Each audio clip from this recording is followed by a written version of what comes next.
Welcome back. Our guest today is another person whose work has kept me entertained for hours on end. So we'll start with our standard questions. Who you, what to do, and why? My name is Judd Winick. I am a cartoonist. And as far as why I am a cartoonist, I have no other usable skills. And I'm not even kidding. This is pretty much the gig, or I don't know what. I'd say often I talk at schools, like middle schools, and kids will ask me, like, if you weren't a cartoonist, what would you want to be? It's like, I don't really have an answer. I'm not good at anything at all. I mean, I usually say, like, if we're like, I don't know, if we're playing, if we're having some fun here, if I couldn't be a cartoonist, I would prefer to be a superhero. Can I do that? Nice. Could that be my job? Like, can I control the weather or be able to fly? Because that's the only thing I'd rather do than like make things up and then draw them. If you could control the weather, we could probably use your help down here right now as filming this. It's why it's my go-to answer for as far as like what superpowers would you want? I usually say I would like to control the weather because you could actually do something, opposed to, if you could shoot lasers out of your eyes, or even if you're like really strong, you're not really helping out that much, even if you work real hard. But the weather, you can get some stuff done. You can really help out. Yeah. Like with shooting lasers out of your eyes, great. You can shoot lasers out of your eyes. You can like light candles or something like that. Or pretty much. I mean, you could fight crime, but I don't know. Then you're looking for crime to fight, and then you're just shooting lasers, and then you're probably hurting people. Opposed to like right now, it's like, I'm gonna go warm things up in Texas. I'm gonna go make it rain, a little bit in parts of Africa that could use it right now, and stop that hurricane. And honestly, when I think about this, there was one kid, I don't know, like a 9 or 10-year-old, who had the darkest answer to my smart ass comment about, like, I would control the weather and that way you can actually do some good. His answer was, well, his question was like, yeah, but okay, so you do that for a while, but what happens when you die? Like, oh, you mean how does the world take care of itself when the weather wizard goes away? Wow, you took that way dark, kiddo. That's some big thinking. It's like, I couldn't figure out if it was like a kid who like really had the dark thought process, or like a hardcore superhero nerd, or both. I couldn't tell. And I'm sorry, I spun out. We were just having like the 3W questions and then went off on a tangent. I apologize for that. No, it's fine. Like, well, if you ever meet that kid again, he's got that sort of dark storyline. Maybe you should apply for a job at DC Comics. Yeah, that's what I'm thinking. Yeah. Okay, so is there anything you have coming out soon that you would like to tell our audience here about? Yeah, if you look behind me yonder, so I currently do a graphic novel series called HiLo, which is marketing wise referred to a middle grade series. That means like for 8 to 12-year-olds, but it's an all ages graphic novel series through Random House. I've done 6 of these books. Number 7 just came out 2 weeks ago. And that is what I'm doing. That is pretty much all I do. It's a book a year. It takes a lot of work, but I love it. So HiLo. You can see it there. Sorry, I'm reversed. There. Yeah. So you said it was a mid-12 range, like for your target demographic. Now, I know much of your like previous comic career. So how did this part of your career come about? Well, I'm wondering if you like I actually could like show you like no, I'm not gonna do that. I have a keynote presentation that like takes 3 minutes, and I could even show you with pictures like how HiLo happened. But I'll just tell you. My son, when he was about 7 years, well, I should preface it by at the time I was doing lots of different stuff. I was writing a lot of superhero comics, and I was developing a little bit of TV, and I'd actually kind of hit like I was basically kind of unhappy with work and or in general, and I didn't really know what it was about.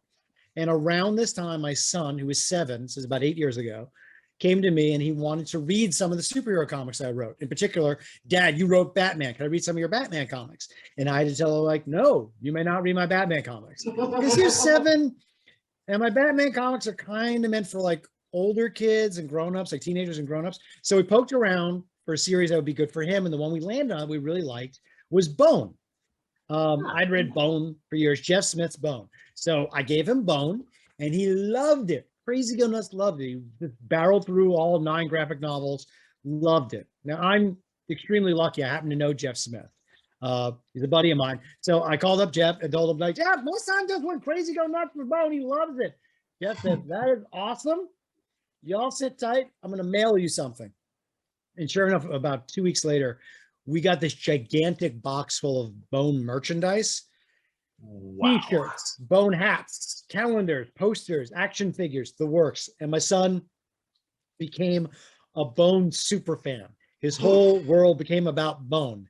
And me, I got a little bit jealous because I figured I should be able to make a story that he digs as much as Bone. So I sat down at my drawing board, like literally, and tried to figure out what that would be.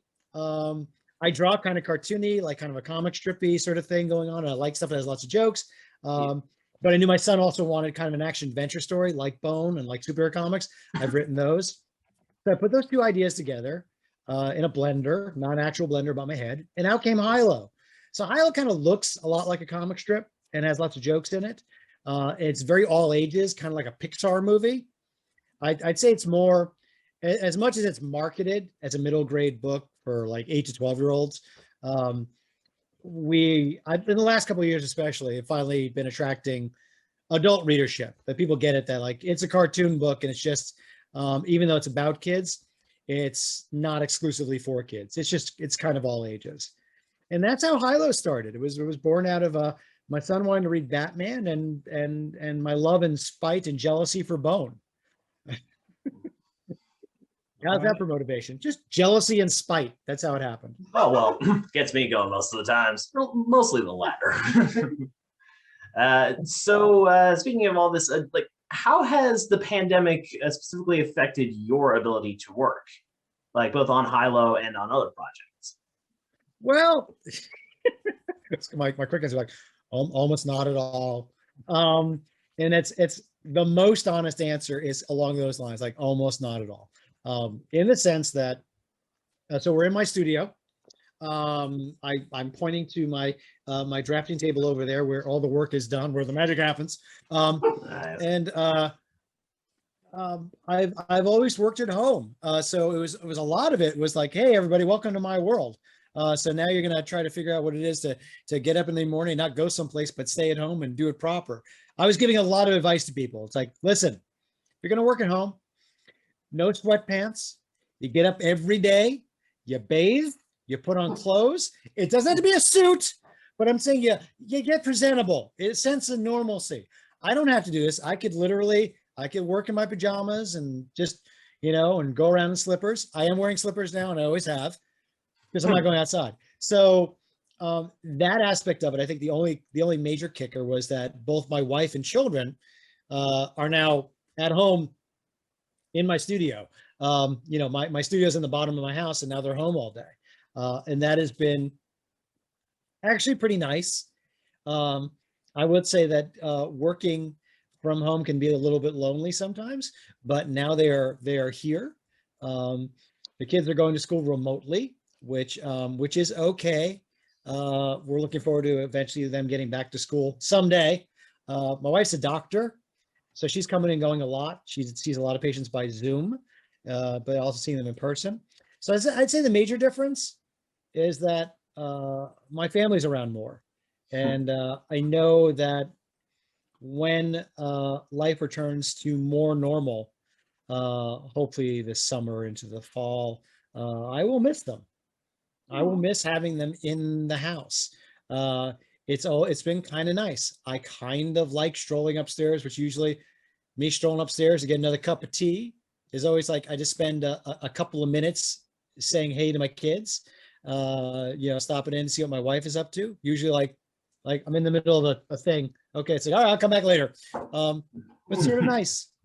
It's kind of nice. And I've been very, very lucky because on the flip side, as an industry, books are doing okay. Particularly children's books are doing pretty well. a lot of moms and dads want to get their kids off their tablets. So getting them getting them a couple of books from a graphic novel series is a nice way not to be on the tablet for a little while. So I am okay as far as the work goes. Talk to me in about a month when I'm writing my 9th book, and I'm struggling because there's all these damn people in the house and they're not being quiet or whatever, and I need to think or whatever. I doubt that, but well, the family's giving you far too honest of a critique. Maybe, yeah, maybe, exactly. Yeah, I was like, yeah, that's nice. I mean, like, not as good as your other stuff, but yeah, that's good. It's like, they have thoughts. No, they have thoughts and notes. They're I will say they're always pretty good about it because with each book I dig in and try to do something entirely different. For the most part, human beings in general are creatures who are easily bored. As is my family, because they're smart and easily bored. So luckily with each book, I'm kind of mixing it up enough that it surprises them. I know if they don't like something, my wife, she's never partial to the action scenes. My kids always are very, very partial to the cheapest of jokes, even though they're really smart. A good burp joke gets them every time. My daughter will like anything involving any of the cat characters. She's good with that. So they are good first readers. They give me some honest opinions. All right. So switching gears for a bit, when I was probably way too young, thanks. I got my hands on the 2 volumes from your Frumpy the Clown comic strip. Could you tell us more about how that series came to be? Oh yeah, I mean that is where it all started. When I was a kid, I guess I was like 8 or 9 years old, is when I first discovered Garfield, literally not too long after it came out. And I just flipped for it. I think I still had the original book I had. My parents didn't give me the first collection. It was before he was even in a newspaper. I got the second Garfield collection, like Garfield Gains Weight or Garfield at Large. I can't remember. And I read that over and over and over again. And I just thought it was the funniest damn thing ever. I just loved it so much. And then I started drawing Garfield. Well, yeah.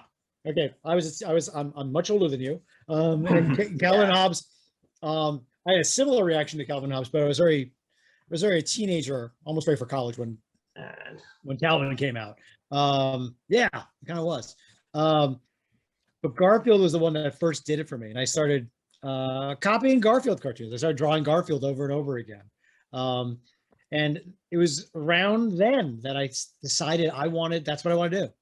I want to do a syndicated comic strip. I want to do a comic strip that appears in newspapers. And that was my life's goal from the time I was little to the time that it actually happened. And when I went off to college. I went to the University of Michigan and studied at the School of Art. And I was lucky enough to do a college comic strip. It was called Nuts and Bolts. And started running about halfway through my freshman year. So I did that comic strip daily for 3.5 years and loved it. I couldn't have been happier. I was like actually doing a comic strip and having people read it and react to it. It was awesome. And in my college comic strip was when I first introduced this character, Frumpy the Clown. I just thought it'd be fun to have a rather, slightly gross, inappropriate clown. And it wasn't so much that he was like, this was his job. It was almost like it was his species. He's a clown. And people really took to him and thought they really dug it. Then jumping ahead a bunch, I had a development deal that turned my college comic strip into a syndicated strip. They eventually passed on it and broke my heart. Then a couple years after that, I put together another strip. Instead of like the original college strip, I took the idea of taking Frumpy and moving him in with us a nuclear family, mom, dad, and 2 kids. And all based on everything from that I thought like marketing and sales wise, it'd be good because most comic strips are about families. But I thought I'd, turn it on its head because I had this grumpy clown in the middle of it. And I got syndicated. And it ran in newspapers for, I want to say about 4 years. I'm going to have to jump around with my personal story for a while, but I'll say this. Finally getting syndicated and doing the comic strip was Absolutely a dream come true, and I had a blast. And with everything I do, I'm very fortunate that I get to learn a lot while doing it. Everybody should. You should always be striving to make it better. And it was great to be syndicated. Actually, really so much fun to actually, open up a newspaper and see your work in there every day. It was a blast. But I did decide to give it up after about 4 years, which surprised me. But life's funny like that. Very long story short, we can unpack this as much as you like. 26 years ago, I was on a reality program on MTV called The Real World. And the short shrift on that is that, it's many who know The Real World take 7 strangers from around the country and they put them up in a house for 6 months and film them. My roommate was a young man named Pedro Gamora. Pedro was a 22-year-old AIDS educator and activist. And this is back in 1994. So this was pretty amazing at the time because it was mostly the first time that most people had actually ever seen someone who was living with AIDS, opposed to just news stories or what have you, or TV movies and things like that. Pedro was an honest to goodness person, and it was remarkable to be a part of it. Pedro is actually one of those people that you can say changed the world. And unfortunately, Pedro passed away just a couple of months after we finished filming the show. Now, and after that, my wife and I, who was then first my friend, then my girlfriend, then then we were living together. We actually started going around the country and giving lectures about Pedro after he passed away. And eventually, my wife's a doctor, so she was in medical school. She eventually had to go back to medical school. It got to be too hard for me to go around and lecture all the time and talk about losing him all the time. It just got to be like emotionally draining, so I stopped. But I felt bad. I wanted to keep Pedro's story out there, and this all ties in. So around the time I was still doing my comic strip, which I finally got syndicated, but I still had this pull that I wanted to tell Pedro's story, but I didn't really know how to do it. So I had this idea about introducing a character into Frumpy the Clown who would be based on Pedro, like an Uncle Peter, who maybe we start out that he at some point he tests positive, and maybe at some point maybe we'd lose him, maybe he would die of AIDS. I don't know. I didn't know. I was entertaining the idea, so I started doing these sketches. And when I started doing these drawings for the first time, like drawing Pedro as I saw him in this cartoon, something quite didn't feel right about putting him in a comic strip. It actually felt a little trite, felt a little simple, felt like I didn't want to tell his story that way. So it's when I started working on a graphic novel about him, it took like 2.5 years, and I did on the side, I was doing my comic strip, and on the side, I was working on this graphic novel about Pedro. And when I finished it, it was called Pedro and Me. It was like a 250-page graphic novel about his life and mine, how we became friends, what it was like to know him and lose him. It was then I decided, like, you know what? I don't think I want to do a comic strip anymore, which was remarkable to me because it's what I always wanted to do in my life. But it took doing this book about Pedro. It took sitting down, actually doing a book, beginning, middle, and end, and telling this story first, that I learned that, I think this is how I tell stories. This is the kind of storyteller I want to be. And doing comic strips actually isn't it anymore. So it was hard. It was actually hard, like sort of giving that up, thinking like, you know what, I don't think I'm gonna do this anymore. And I'd say it's been probably two more things. One, if I hadn't done the book about Pedro, I never would have become the cartoonist I became and done graphic novels, and there would be no HiLo.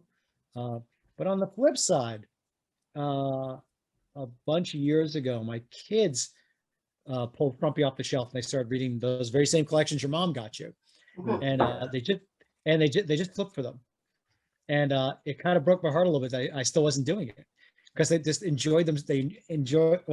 Present tense. They enjoy them so much. It's like, wow, okay, and I had to look them over too. It's like, oh no, you know what? This still holds up. They're still pretty good. They're still not bad. A lot of my work, I look back, I'm like, okay, I've improved much since then. But Frumpy still got the stuff. Yeah, it's still got. So I'm quite proud of that. All these years later, it does. So I think with HiLo, I've kind of come full circle a bit, because comic strips are kind of all ages. They were for family newspapers. The idea that it could be read by a 7-year-old or a 70-year-old. And that's sort of how I approach HiLo. It's the same kind of dynamics. It's sort of the same kind of tone. Jokes which are there for everybody. Maybe Frumpy was a little bit racier here and there. He did smoke, which I probably wouldn't be doing now. But aside from that, I think it was still kind of all ages. So there, you just said, Judd, this comic strip Frumpy the Clown, which I read in his 2 collections, then I talked for 25 minutes. But yeah, there's the whole story of Frumpy the Clown. And you subsequently also kind of blew through a whole bunch of my questions. So. We can circle back. We can circle back, my friend. That's okay. It's like, okay, trying to take it back to Frumpy the Clown. But one of the things that I enjoyed personally about Frumpy the Clown is that it featured a Jewish family, and it's not something you really saw in a lot of other comic strips or even mostly comics of that day. So, did you use anyone from your own life or family as the basis for the characters? Me and my family. So I'm Jewish, and I agree with you. I'd rarely. I mean, no, it's the whole thing. I mean, it's a little more prevalent now than even when I was a kid. You never saw just mainstream Jewish people being Jewish. There was always culturally there was Jewish nets in a lot of storytelling, but rarely. Just like the little things, like, hey, it's December, so they're celebrating Hanukkah, not Christmas. And for me, that was just like a little thing, and sort of embracing that, Michael's mom, she's Jewish and she's a survivor.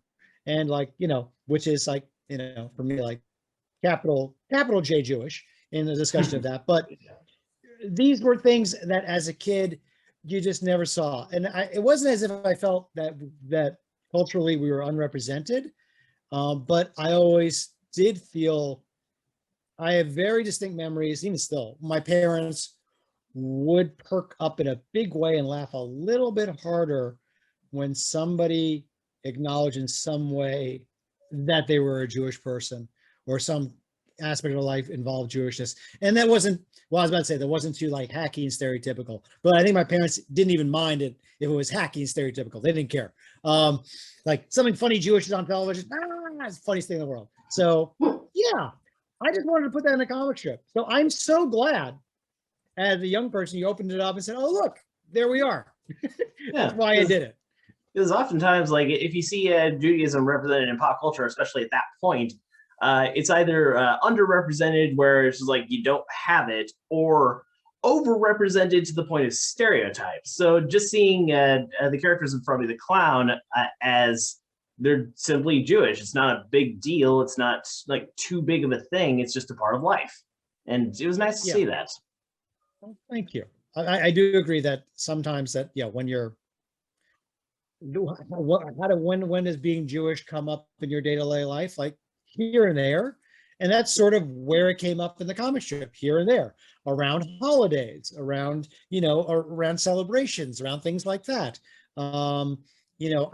It wasn't particularly, it wasn't at all religious, my comic strip. There was not a lot of discussion of God or faith or any of that jazz. But yeah, being Jewish is cultural. So I was happy to do that. I'm glad, but I'm with you. Sometimes the one I always wince at is it's always the same stupid joke where someone said oh my God, I've never been so embarrassed. Or the last time I was this embarrassed is when my braces got stuck with Allison Goldstein the first time we kissed at Andrew Schechner's bar mitzvah. It's okay.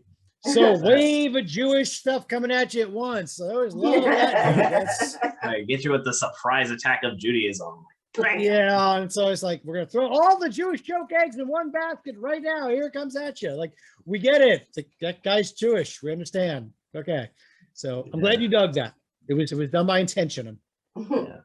Also, I must ask, for the design of the characters in Frumpy the Clown, how autobiographical was the Bubby's let's say anatomy there, with a very distinct. No, I think neither one of my, so those playing at home, we were talking about the grandmother of the family, and She kind of looked like reminiscent of like those hair trolls, the trolls of the ones with like the multi, So no, for her, I just drew for laughs. My grandmothers did not look like that at all.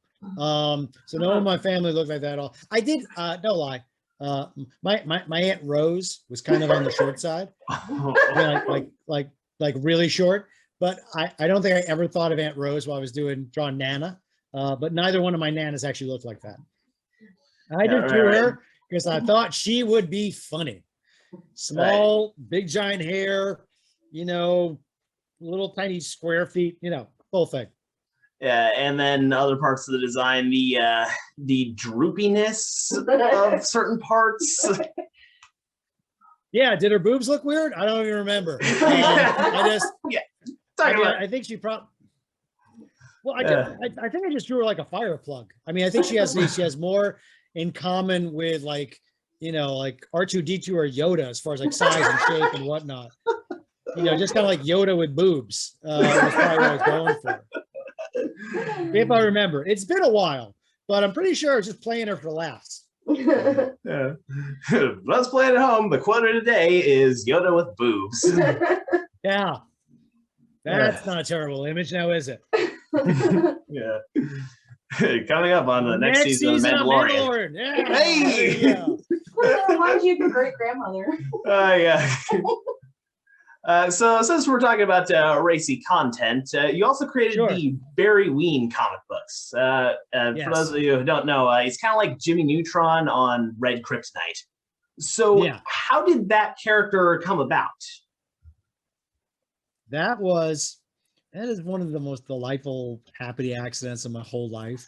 Really, creatively. Honestly, I mean, I can't help but smile with thinking about how it all came together, and it was just a wonderful eureka thing that happened. So I had just for those playing at home, so it's this is an indie comic series I did through Oni Press. First we published it independently, then went through Oni Press. Now it's all collected. I got it around here somewhere. The big book of Barry Ween. You can get the entire thing in one collection. Oh yeah, I checked that out from the library like a whole bunch of times. Like even though we have all the comics, I always just kept checking that out because it's freaking hilarious. Having it all in one place is kind of very satisfying. I was so thrilled when they agreed to publish it like that. So I'm very, very proud of it. I think it all still holds up. And it taught me a lot about becoming a cartoonist and a storyteller. And for those playing at home, it is basically the story of a 10-year-old boy who's got like a 400 IQ and, curses like a sailor. It says the F word every other word, like lots of foul language. Not really, there's no sex, a fair amount of violence, but like very cartoony violence, but it's mostly about the cussing and some really really blue stuff. I mean, for a long time, I wanted to give it to my son. And every time I pick it up, like, yeah, I'm sure it's not like, oh, wow, no, I got to, no, lot of really blue sexual oriented talk that can't do that. So it was born out of, I had finished Pedro and Me, which was this really emotional journey, this memoir about my friend Pedro who passed away, what it was like to know him, what it was like to lose him. And more or less I learned to become like this kind of storyteller in doing the book. But then I just wanted to do something for me. I just wanted to do something that was just like funny and weird. And because one thing when you're doing a memoir, it's nonfiction. You're telling that you can only feel comfortable changing things just so much. And then on top of it, I'm drawing real people. So there's a lot of references and I wanted to get it right and all that. And with Barry Ween, it's like, forget it. I just want to draw whatever I want to draw. I want to make it up. I want it to be funny. And then when I'm writing, and they're going to curse a lot. Yes, we're gonna go, and I just started doing it, and I had so much fun doing it. It was sort of, it was just like a total accident. Like Barry Ween is his king, he'll blow stuff up, and then I needed someone to talk to. Yeah, Jeremy. So what if he? Yeah, well, that was the whole thing. It wasn't. I made up a best friend just in the writing of it. Just like it was like very spontaneous. Like we need someone to talk to. Okay, he'll call his buddy Jeremy. All right, who's like, and randomly he'll call his buddy Jeremy. And wrote it, and then when I was like working on the second issue, I was like, oh, well, let me bring Jeremy back. It's like, yeah, Jeremy is kind of a cool character too. I just learned by doing. And then after a little while, it got a little more dramatic and emotional. And it was all an accident. So it was so much fun for me to do something that was like really funny and profane and action packed. I was drawing the way I felt most comfortable drawing. I drew it like a comic strip, and that was a blast. And I learned everything about being a storyteller just by doing like these 12 issues of Barry Ween. And, there'd be no HiLo without Barry Ween. I get into a little bit of trouble here and there with sometimes parents pick up Barry Ween without cracking. I tell them, like, you didn't even read the first 2 pages. That would have told you everything that you shouldn't be buying this for your 9-year-old. Like, like there's a lot of like penis talk in the first 2 pages. Yeah, I should have told you. Like, I think it's like the 3rd panel where it's like showing Barry Ween inside the womb, and then his first intelligent thought is, "Oh, is this my dick?" Yeah, like, this is what I'm saying. How did they not know this? They do their research. Like really, and oh my goodness, like I swear to you, about 8 pages in, yeah, some of the talk, oh my goodness. So I don't really feel bad if they mess that up. It's like you didn't do your due diligence at all. But yeah, Barry Ween was this wonderful, simple, miraculous thing that I was doing just for me. And I was thrilled how much people dug it and still dig it. And I hope someday to carve out a little bit of time in my life to actually go back and do some more. Oh, hell yeah. I'd have to, I'd have to rethink it a lot, because I was going through it like, okay, that's misogynist. That's misogynist too. Yeah, that's, I wouldn't do that anymore either. That's fine. Okay. I'd have to find a little bit of a new lane, but it would still work, I think. I mean, Jeremy, the character of Jeremy was a bit of a filthy deviant. Yeah, he was a 10-year-old boy who was like really, really obsessed with boobs and sex and whatnot without having ever experienced boobs and sex. Yeah, a lot like 10-year-old boys. That's sort of, honestly, I wouldn't have to worry about tweaking it too much. But that was the thing, is that the book is Barry Ween, but for me, after a little while, like, Jeremy's the star, man. He's the one who cracks me up. When he's talking about stuff, just kills me. It's something that I periodically look back on, and it does the opposite of what you want to do, which is you look back and you're like, oh, I can do so much better there. I draw better now, but as far as a lot of the writing, it really, I'm so proud of it because it still holds up and still cracks me up. Yeah. Now, as for Barry Ween himself, like I've had my fair share of smart-ass friends in the past, and the character of Barry Ween seems to encapsulate all of them, but emphasis on the smart. So, is there anyone in your life that is that inspired to the character of Barry Ween, or is there anyone in your life that's a bit more like Barry, or a bit more like Jeremy, or anyone like that? Oh man, I am in no way, shape, or form any kind of genius at all, and science has never been my bag. And even when I'm writing about science, it's usually I'm borrowing faux science from Star Trek. So I want to preface all that. Yeah, no, it's all nonsense I'm just making up. But Barry's probably mostly influenced by me, in the sense that he's generally ticked off a lot, even though things should be going his way. I tend to be on the grumpier side a lot. So a lot of that went into Barry. But what was beautiful about Jeremy, and later I think what was beautiful, what came out in HiLo, is that Jeremy sincerely loves everything about Barry, but does not care how smart he is. And yeah, he's just excited about all the crap they get to do. And I loved how...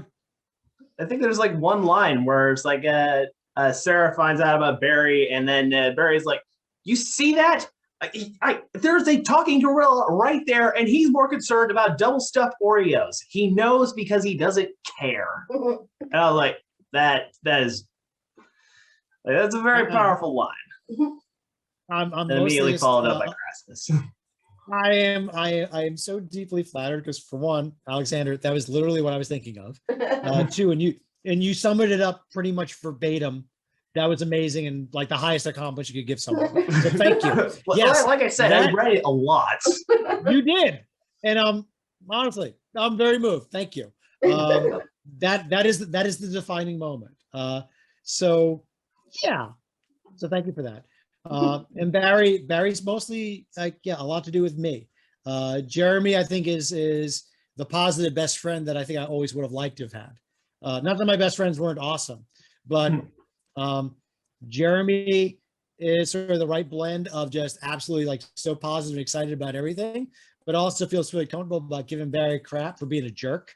And you know, and they're always okay with it. You know, it managed to become this really interesting and almost realistic friendship. And again, happy accident. I learned so much about what I could do just by doing that.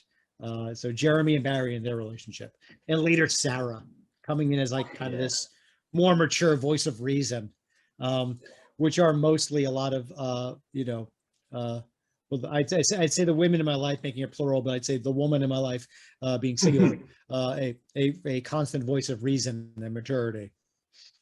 You got like the three sides to Gen X. You got the tired and jaded and just being like, okay, you don't even realize how stupid you are, just stop. Then you got the hell yeah, let's do some shenanigans. And then you got the lady out to the side where it's like, what are you doing? Just lie. That is so awesome. I'd never thought about that, and I'm stealing it.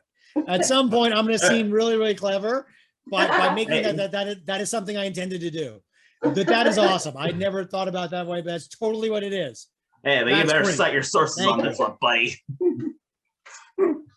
Yeah, I have Gen X parents, so I've had plenty of research. Oh, Gen X parents, making a guy feel old. Boy, oh boy, oh boy. It's my secret weapon. There you go. Yeah. So moving on from all that, sure. You mentioned Jeff Smith and Jim Davis as cartoonists you appreciate. Are there any particular artists that have inspired your particular style of drawing? Oh, sure. Burke Breathitt from Bloom County. Maybe more than any. Oh yeah, that's not even more than anybody else. You know, I fell in love with Garfield when I was 8, 9 years old, and then I guess when I was 12 or so, maybe 13, probably closer to 12 is when Bloom County first started making the rounds. And I don't know, it was just like a lightning bolt. Something just activated in me in a way that I just has never happened, you know, before or since. You know, my first comic strips were completely just ripping off Bloom County. But that's how you learn. You emulate what you admire and what inspires you. So I started ripping off Bloom County until I kind of came into my own. But the style which I draw is still very much there. You know, somewhere between, there's like a Venn diagram of Bloom County and Calvin and Hobbes. And that's the space I'm trying to occupy, I guess. With maybe a good dash of like Jeff Smith in there as well. But yeah, Burke Breathitt for sure. And also, and this has gone on for a long time. I just haven't like sort of tapped that artistic vein in a while. There's a cartoonist named B. Kleben, who during the 70s, his biggest claim to fame and how he probably made most of his moolah, he did a book called Cat. So if you look up the Kleben Cats, K for Kleben, Kliban, B. Kleben. His name was Bernard, but no one called him that. It was always Hap Kleben. So they were these cats, which look a little bit like Garfield. And I actually think there was a little bit of contention there that Hap Kleben got a little ticked off with Jim Davis because they looked a little bit similar, a little bit. So Hap Kleben made most of his money off this cat book and the ocean of merchandise that came out of it. If you looked up the Kleben Cats right now, well, your parents would go, oh yeah, the Kleben Cats, right, yeah. Calendars, beach towels, everything. Well, he also did like 9 other books which had nothing to do with cats. And it was all this like surreal, strange, dark, funny, one-panel cartoons. And I guess I was like 14 or 15 when I discovered it. And it really sort of awakened the creativity in me because it wasn't, these weren't comic strips. And this is before the Far Side. I think even started really. It's in that vein a little bit, but even weirder. just stranger. So it's somewhere between like the more grounded cartoons, but then a bit more of the abstract cartoons like Far Side or Bloom County, and then still with that whole, it kind of looks sketchy or like almost like a sketch, and then given a bit more definition. If I could even define it, I'm trying to think of even one off the top of my head. Like if I could grab one of the cartoons off the wall, but I can't. It's actually stuck there. Like what would be one of his cartoons? There's a guy in a suit, wearing glasses. He's got a hat. Kind of looks like someone who like worked in the Johnson administration. Okay, very serious looking dude, and he's holding up a couple of neckties, and there's a bear who's facing away from him, and the caption is "Bear who craps neckties." He like holds up the neckties. They're jokes like that, which if you saw it, it's so funny. Like the one I'm looking up at another Cleveland cartoon. It's a caption that says "Jiu-Jitsu," and it's two Hasidic Jews. Okay? Yeah, I think it's two Hasidic Jews, and one of them is like trying to hit a guy with a ham, and the other one he's kicking him in the gut. It's a Jiu-Jitsu. And right next to it, there's one that says Christian Jitsu, which has a nun kicking a monk in the belly as well. So Jiu-Jitsu, Christian Jitsu. These were the jokes that Cleveland made, and they killed me. Highly recommend it. Be Cleveland. Sorry, I went off on a tangent there. What cartoonists do you like? Like, well, I think this interview is kind of oops all tangents. Welcome to my world. So given that many of your older works or more like previous works are frequently somewhat satirical in nature, what is your take on the toxic nature of the current political climate? Oh, where to begin? My current take on world politics. I'm much more relieved since the recent election. Life's a little bit more hopeful. We're getting a little bit better.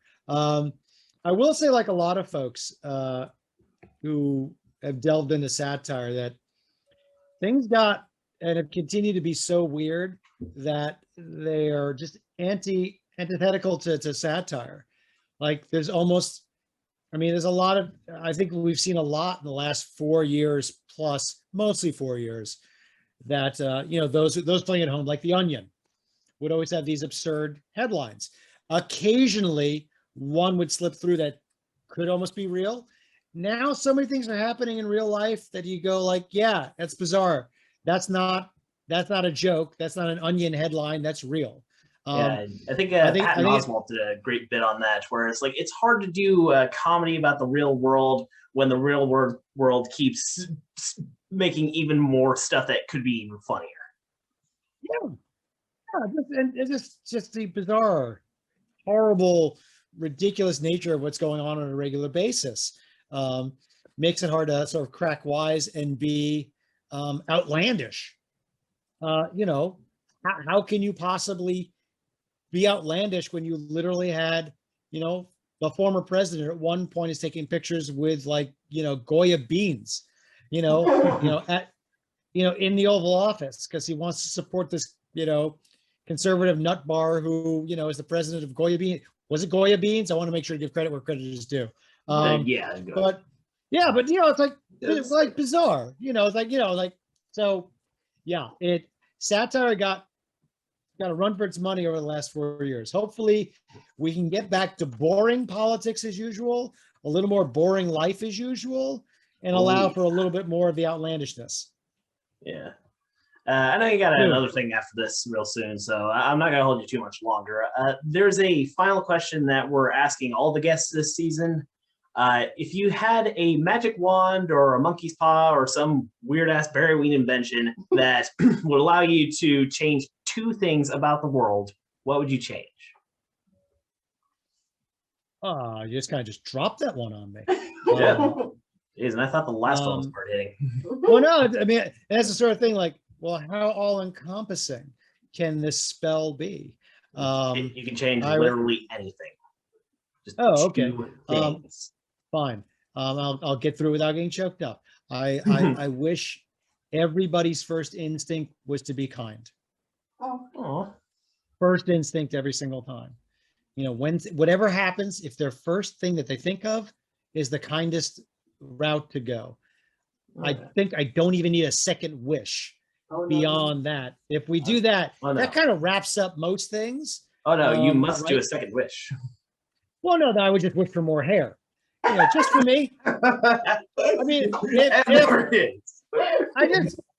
I figure it's one for y'all, one for me. That's pretty much how things work. Now, you know, and for the snake to eat itself on this one, you know, my first act was to, like, you know, bring kindness into the world, you know, and that was the first thing I thought of. So the second thing, I could ask for a little bit of selfishness, you know, because my first thing was kindness. The second thing was just a little bit more hair, you know. Yeah, you know, but just brought a whole bunch of kindness into the world on everybody's first instinct and thought in every part of the day, so that everything will be a lot better. I think I gotta treat myself. That's what I'm saying.